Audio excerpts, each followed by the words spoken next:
New master. Hey, it's Thor again. You know, the God of Thunder. Listen, buddy, if you don't log out of this game immediately, I'm gonna fly over your house, come down that basement you're hiding in, rip off your arms and shove them up your butt. Oh, that's right, yes. Go cry to your father, you little weasel. Here's your look at the Hasbro Marvel Legends, the Infinity Saga, Avengers Endgame Thor.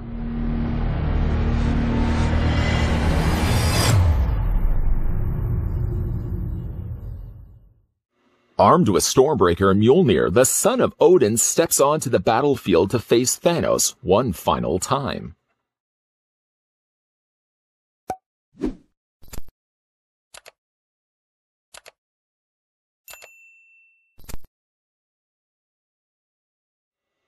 Just before we get a closer look at Thor with a little more in the middle, I'd like to thank the folks over at Hasbro that provided the sample of the Infinity Saga Avengers Endgame Bro Thor that we could have a look at in this video. If you are looking to pick this figure up for yourself, good news.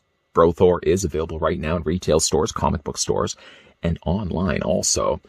Let's clean up the place because I think company's coming over. Let's do a couple of size comparisons. We'll bring in the previously looked at. This is the Infinity Saga Avengers Endgame Thanos, a good fitting companion to go along with Thor. And speaking of which as well, we can also bring in Tony Stark. Now you can see when it comes to sizing, Thor is going to be roughly about the same height as Tony. Maybe he's just a tad taller by the sculpting of the back of his hair. We'll talk more about that in a second. And when it comes to Thanos, he's roughly about the height of his bicep. Well, maybe closer to his shoulder. He's definitely a little bit shorter than Thanos that we looked at earlier. Pretty decent when it comes to Thor's accessories. He comes included with both Stormbreaker, Mjolnir, a couple of electricity effects, and some swappable hands. Let's first have a look at Mjolnir. We'll move our attention over to Stormbreaker. Mjolnir here is a recolored, I would imagine this was an originally sculpted Mjolnir that they've now colored with the head of the hammer, this more vibrant blue. I thought for a second actually that this was using translucent blue plastic, but in actual fact I feel like it's just been painted. I can't think that they would have remolded this in a translucent plastic when just painting it would have been just as effective. You can see it's got some nice coloring going for it. I do like the little silver electricity that they have painted on all the sides. I guess technically not for the top though, but everything else though has the additional silver electricity running around it. It's made of a generally soft plastic too. And it looks like, yeah, the head isn't a separate part. So I'm thinking that this has been painted rather than actually using a remolded translucent plastic. The opposite, though, applies, though, when we look at Stormbreaker. Now, Stormbreaker, getting a closer look at this, does make use of a translucent plastic. It's a little more darker, richer of a blue on the one end, more of the lighter color, and then it meets its way in the middle. As you can see, the vines of Groot's former limb wrapped around it. I do like that this is using translucent plastic, and it does have a two-tone effect going for it as well. They've also airbrushed, spray painted some additional silver paint added in there as well. That's a nice looking Stormbreaker. And you can see as well the sculpting of the handle. No paint here. It looks like it's just the brown plastic. And like Mjolnir, it's a slightly softer plastic that they've used. Now, you can't fit these into Thor's hands, as you would expect, I guess you would. Again, you can display him with just Mjolnir. You can have him just display with Stormbreaker, or you can have him obviously display with both. To fit these into his hands, it doesn't really matter which one we're going to choose, but let's just start with this hand. You can fit Mjolnir in the one side. And like we did at the beginning of this review, you can also then take Stormbreaker. The thing about Stormbreaker, though, is I find if you have the handle, the thicker end of the handle sitting in his grip, then Stormbreaker sits a little more securely. If you have it further up the handle, though, the handle being a little thinner, you can see that the hammer or the axe sits a little looser. It's entirely up to you, though. And then you can have Thor, of course, wielding both. The neat thing about it, though, is that Hasbro also included a couple of energy effects. Let's get his feet to stand, and we'll move his other hands out of the way. We'll talk more about those also in a second. Yeah, you can display Thor with both weapons in his hands. I don't know why he's giving me difficult time. He wasn't doing it earlier. There we go. Now, they also give you these electricity effects. We have certainly seen these be used, not only just by Hasbro, but other companies as well, all seem to, at some point, utilize electricity. It's all softer blue plastic. Really, the idea around it is it's supposed to, I'm guessing, fitting around the weapons. I mean, they're not curved, so it's easy to see that they're not going to be wrapping around his arms. To fit them around the weapons, it's all more just guessing than anything else. There's no instructions or anything like that. You're literally just going to find the shape that fits the best for which weapon. I like to take this one. Now, this is only my own personal preference. Like, see how this one, I guess they're not that much different from one another, but this one's a little bit more of an opening here. Again, like, there's no instructions really for these, but I just took it at the beginning of this review. Let's just spin this around here. And all I did was sort of, oh, maybe I did it right here, just sort of rest it around the head of the hammer. And it's just more of a balance. It's just more of a balancing act than anything else. If there's another configuration, another way you'd like to display it, again, all the power to you. And then we can just take, like, this has a little more of a more narrow opening here. I just fit that around the axe head here. And just, I don't know. Again, you just line it up as best you can. And just hope that when you are putting it on display, you're not going to bang it. Sort of like that. We're gonna run with that for now. It's more just to show you how it looks on the weapons. It's not to say, yes, this is the definitive way of displaying it, but you can see at least it brings a little more something to the table. But again, like, it's just more like, it's nice that they included it. That's one thing I will say. I'm happy that they actually did include it with the weapon, because show-wise, it does look a lot cooler having the electricity looking as if it's coming out the head of both the weapons. But again, like, just sort of lining everything up, it's just more of a guessing game than anything else. Let's go ahead and take those off for the time being. One thing also that Thor comes included with, I know I had already mentioned it earlier in this review, the figure also does come included with a couple of swappable hands. Now, for me, I would like to display him, really, I think, I'm going to get a little greedy, I think, when it comes to displaying him with both Mjolnir and Stormbreaker. But if you wanted to, you could also swap out one of the hands. So let's just go ahead and do that right now. Just take the forearm, hold on to it for dear life. Okay, maybe not dear life. And then just wiggle the hands off.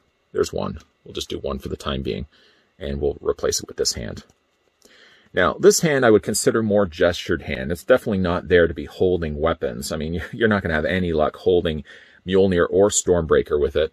And I guess as well, you could take some electricity, I suppose, and run it around his arm. I don't know. But he does have kind of more of a gestured hand. So if you want to display, you know what? Even if you want to just take like Stormbreaker, let's go with one for now. Let's not get too greedy with things. Attach the Stormbreaker in his hand. And then, yeah, you can have Bro Thor with the gestured hand on the other side. Why not? At least they included it, right? So let's go ahead and take that. We'll put everything inside, and we'll get a closer look now at the figure itself. You know, I gotta say, like, up in the game they are when it comes to these Infinity Saga figures. Not only are you getting movie tie-in characters, but I gotta say, it's like the head sculpts are getting to be so good on these that while looking at this, though the beard is a little fuller, the hair is a little longer, you can clearly see that that's Chris Hemsworth. Now, one thing I did notice about this head sculpt is that they didn't paint in the pupils. They kind of played to the idea of him holding those energy weapons, fully using the powers he has at his disposal, and they made his eyes solid white instead. I mean, I would have liked to have seen what they could have done with pupils in his eyes, but I gotta say, it still looks good. It looks a lot like Thor from the movie. He still has the scar running down the one side of his face. They've gone also in there and airbrushed the areas around his eyes. Not quite gray, almost seems to have a slight purplish tint to it. And you want to talk color, when we look around to the back of his hair here, first of all, the sculpting of the hair is pretty good, but then they've also added a second layer of darker coloring. So you've got that nice contrast happening here with the hair, slightly more of a lighter color of the blonde, and then you've got that darker wash added in there as well. It really does give a lot more texturing. Certainly the sculpting of the hair stands out a lot more. Now, this Thor also features a longer chin beard. Now, the chin beard at least is a softer plastic, so when it comes to the articulation on the figure, which we'll talk also about in a second, at least it gets out of the way when you want to, say, bring the head further down. Again, we'll talk more about that in a second. Now, for the rest of his body, I'm going to do my best not to draw too much attention to the fact that he has, like, very notably a portlier-looking belly. I think we all sort of have suffered at that right now in the last year or two, not getting out and active as much as we are. Pandemic, certainly when it comes to weight gain, let's just say, I think some of us have been a little bit more, quote, relaxed. And Thor definitely has been a little bit more relaxed over the years. You can see, yeah, he's got a little more fuller. At least one good thing, he still manages to fit into the suits, which is not always something that we're able to be. I mean, certainly going to weddings last minute and maybe trying on your suits last minute, you realize either how much weight you've lost or most of the time how much more weight you've gained.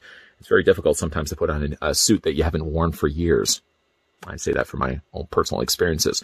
Now, the suit itself doesn't really look like it uses a lot of additional paint.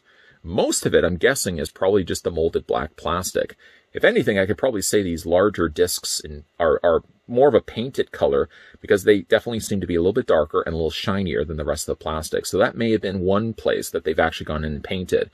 They likely have also painted the gauntlets there on his wrists, and they have also clearly painted the bottom trim area here, where it's very notably a different color than the rest of his suit. There's a little bit of that also that comes down to his lower area of his pants, but again, most of it is just the sculpted plastic. And despite really not having a lot of paint working in his favor, he actually is a nicely sculpted looking figure. I'm going to lift the cape up so you can see the back end of it. The cape is a very rigid plastic, by the way. It also helps too because the figure is a little front heavy. Again, drawing your attention to the... Because he does have harder plastic there on the back of his cape, it sort of does help to stabilize the figure and prevent the figure from falling over, and that's good as well. Checking out now the articulation on Thor. Now, his head is on a ball joint, and even though he does have the longer hair, at least the hair is softer plastic. When it comes to rotating his head, even though realistically you wouldn't want to be doing this to the real-life Thor, you can at least do it on the figure. The head rotates all the way around. You can get it to look up about there, and when it comes to looking down, to about there. Not too much. And of course you can also get the head tilt going on there as well. Just a really good head sculpt. Very happy with how this one turned out. Now it comes to the arms. Let's talk his arms for a second.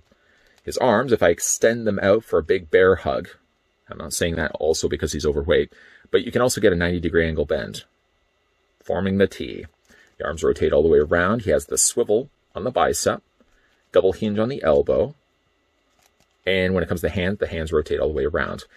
Let's talk about his articulation on his stomach, or I guess more so on the top area here. Now, they've put a cut right here underneath his armpits. I was trying to think to myself, well, would it have made more sense if they had made it further down? The only problem with it, though, is it would have ruined the sculpt right here. If they had taken the cut and they, say, moved the cut right here, it would have had to have been able to sink in and then come back out. I think this is the best place where they could have put the articulation point on the figure's torso. It's just underneath the armpit, and it's not to the point where it ruins the sculpt right here. So when it comes to his torso articulation, you can rotate it, I guess technically all the way around if you wanted to. Hinges up, hinges down, and again, all the same stuff that a ball joint would give you. Getting to his legs, now his legs can split. You can go forward and back on the legs fine. No problems, no issues there. About halfway up the thighs, there's a swivel cut. So of course you can swivel the legs all the way around. The figure has a double hinge on the knee, getting access to that now. And then when it comes to his feet, the feet can move up and down, and you can also ankle pivot them as well. So even though he is a little fuller of a Thor, sorry if I keep talking about that over the course of this review, he actually has all the same articulation that one would expect with a Marvel Legends figure. And again, getting him to stand up here. You know, again, one thing I wish that the Infinity Saga Marvel Legends figures could come included with, I didn't really mention it. Maybe I may have mentioned it when we looked at the Iron Man and Thanos. So I wish they could have included display stands. Really I would just think finish off the figures. It would attach them to whatever movies that they were featured in, but also just way to help give it sort of that polished look. I mean, now Hasbro didn't include display stands with the figure. And to be fair, like it's a regular peg on the bottom of his feet. So you could really use a peg from another company. Still, though, I would have liked just a little side point that they could have included display stands with their Infinity Saga figures. That being said, though, Thor looks fantastic. He's a little fuller, as we can all certainly relate to right now as the standings of the world go. A little bit fuller, but the likeness is spot on. And again, like the likeness for Tony Stark was really good. The likeness for Thanos was really good. I'm really, really happy with what I'm seeing here from the Infinity Saga figures, providing Thor can actually stand up. And again, one of the benefits as well is the figure does have that cape. I'm probably going to use a display stand, though. I think I'm definitely going to use a display stand when it comes to displaying these figures, because certainly displaying him with Mjolnir and Stormbreaker in his hand, I really wouldn't want Thor to fall off my shelf and somewhere onto the floor. I always like when manufacturers can throw in these energy effects that you can display along with the figures. It gets a little more mileage when it certainly comes to the shelf appeal. And if ever there was a candidate for electricity to be included, of course, it's going to be Thor. He has Mjolnir, he has Stormbreaker, and be displaying those with electricity, I think, is a must-have, although you're not really attaching them to either one of the weapons. You're sort of looking at it, okay, there's like an opening there, maybe I can fit it around the axe head. That's sort of what I ended up having to do, and you just sort of rest it. It doesn't wrap around, it doesn't spiral around the handle of Mjolnir. I guess you could try to do that if you want, but at the end of the day, I'm just displaying it sort of just resting on the axe head, and I'm just hoping it's not going to fall off. Now, the figure does have, notably, a little more of a difficult time standing because he does have a little more of additional plastic that's been sculpted into his torso. At least he does have a slightly heavier cape on the back to compensate some of that weight. But I would still say, recommending to you, if anyone's looking to pick this figure up for yourself, probably make use of a display stand.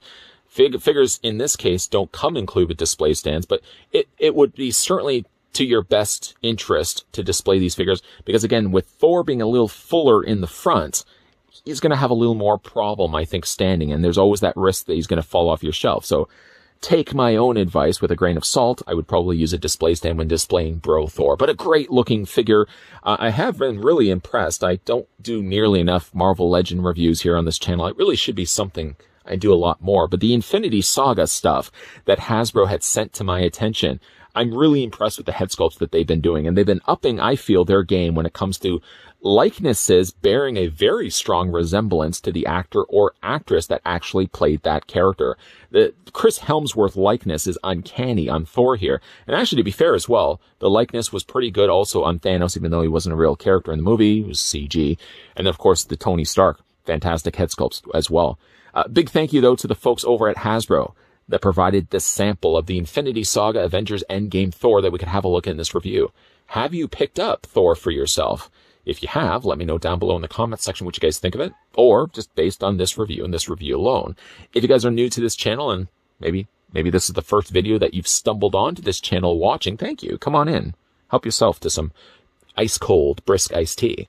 But make sure if you are new to this channel that you're hitting that subscribe button down below, that you turn on the bell notification. Not only get those friendly reminders, but it also helps to tell YouTube that channels like this have people that are watching them regularly. Hitting those bell notifications, honestly, for all the videos that you're watching, or at least turn it on the first time, does tell YouTube that, in fact, there is a community here. There are people that are coming and checking out the channel. So it does help the channel quite a bit. FYI, 411, just to give you guys some necessary information, there is going to be some more Marvel Legends reviews coming your way in the not-so-distant future, so make sure you keep your peepers peeled to this channel. And as always, thanks for watching. See you guys next time.